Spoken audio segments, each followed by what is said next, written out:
It's Here to Win here. I thought I'd make another video because I actually have something to say. Um, so, a lot of you may or may not know this, but I have a senior trip coming up. It's going to be Saturday. So, Saturday I'm going to be getting up really early, 5 o'clock. Got to be at the school, 5 o'clock. And then we're leaving at 6. And we're going to be taking the bus clear to Washington, D.C. from Ohio.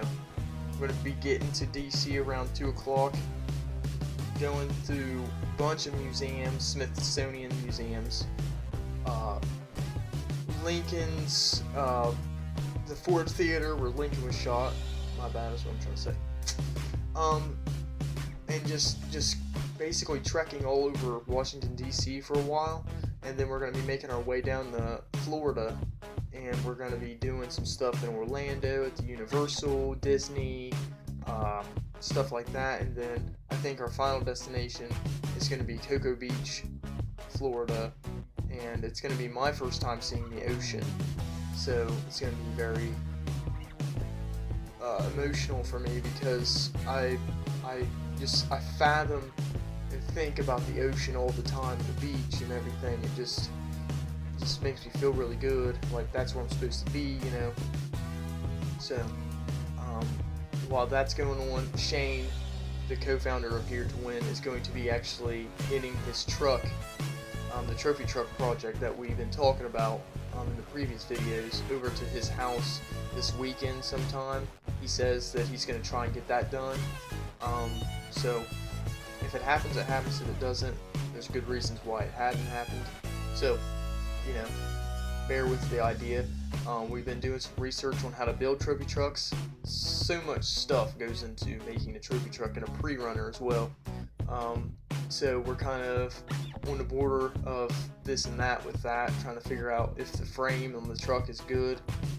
It is a 1992 Ford Ranger, so it's had some years. It's older than my car.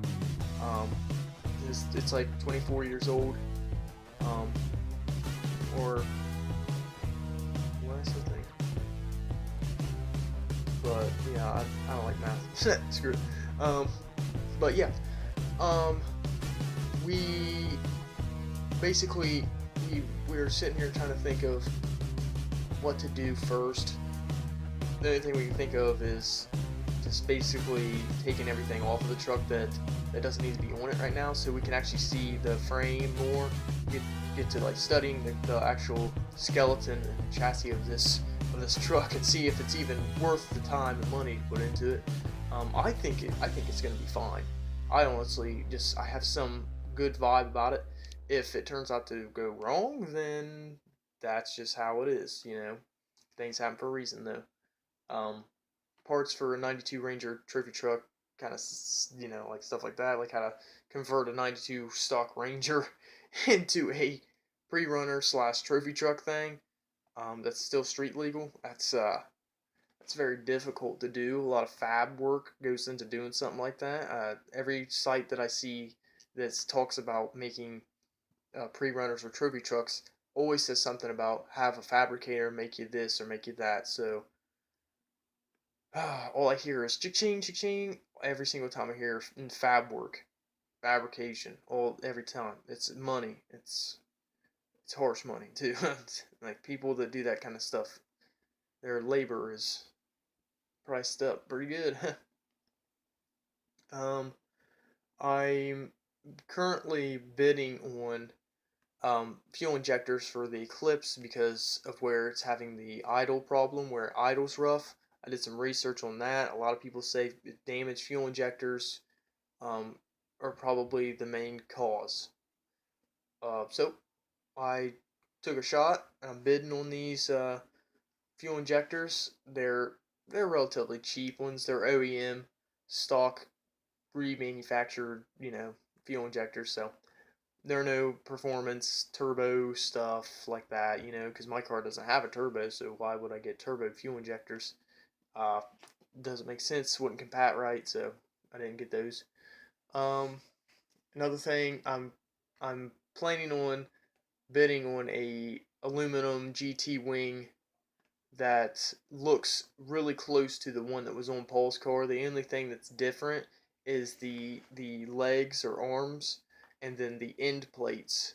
They are not shaped exactly correct. They kind of have the fang kind of vibe going on with them, but they are um, they're very close to the shape. I think that I can cut the shape into it just by the way that it is already. It's got a lot of fang on it, a lot of drop down.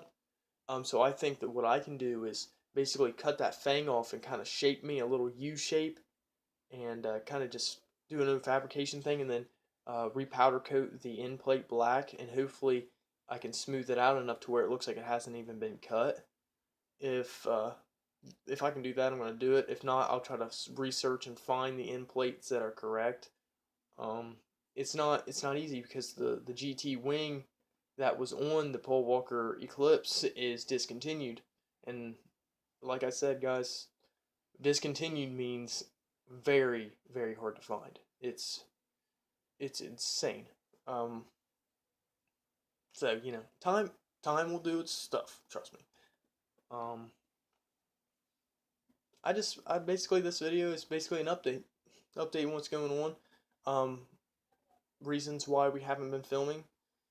Simply been real busy. Both of us, me and Shane, been completely busy. Um, work, school for me, and relationship. Just kind of trying to spend my time wisely, spend my money wisely. I meant to buy something last paycheck, didn't happen. Got a decent amount of money on this paycheck because I worked quite a bit, and trying to do the better half of making the Eclipse a good running car instead of shooting for the looks of it, the cosmetics, because what's the sense in having this nice looking car and it runs like crap and it's more likely going to blow up on me? I don't want that. What I want to do is do like very, very close to rebuilding the entire engine, eventually getting to that point where I rebuild the entire thing. Um, and then I'll be doing back and forth kind of gestures with the outside and then the engine and then, this and that. Um, I'm trying to figure out when I'm going to start doing the interior because interior paint isn't that expensive to change it from that gray that it is to a black like it was in the movie. The only thing that's difficult is all the gauges and all the fab work that's inside the original Eclipse. I've seen pictures. I've seen the car in person. Um, it's got a lot of stuff, a lot of crazy stuff, a lot of wiring because of all the gauges. So, what better to do than basically set a set plan for the interior and like price everything? Because I've seriously got almost every single thing that's inside that Eclipse interior written down, saved on my computer somewhere. Um, and it's not it's not that the gauges are expensive. It's not that the stuff's hard to find. It's just the starting point and how much time and money it's going to cost. Because altogether, the interior is going to cost me over $1,000, well over $1,000 because the seats are so expensive. I actually found the pedal covers though, the Folotech pedal covers. I found those. Very lucky and fortunate, but they're for a standard. As you guys know, my car is not standard, but my convert plans to make it a standard eventually, or it's a thing. I'm gonna eventually do that, but I don't want to miss the chance of getting them pedals because they're online now. They might not be in a while. Like I need to buy them to make sure that I have them before they go off the internet, and I won't be able to find them for years. Um, the shifter knob is another story. I can't find that Folotech shifter knob anywhere. I found some chat sites that have um, this and that about it, but they're old, out of date. So that's that. But thank you guys for watching. I really do appreciate it, and look forward to some vlogs on my senior trip. That is going to be the 18th. I'll try to film as soon as I possibly can. I might be delayed due to schedule of touring and all sorts of stuff. But I promise you guys I'm going to try something. I've asked teachers, and I just hope the students can cooperate and not ruin it for me, because they said if I get anything in the vlogs that are inappropriate or going to make the school look bad, then I cannot put them online, and I will respect that and just look forward for it. Yeah. Just take a moment to realize that Paul Walker's GTR is just so damn sexy.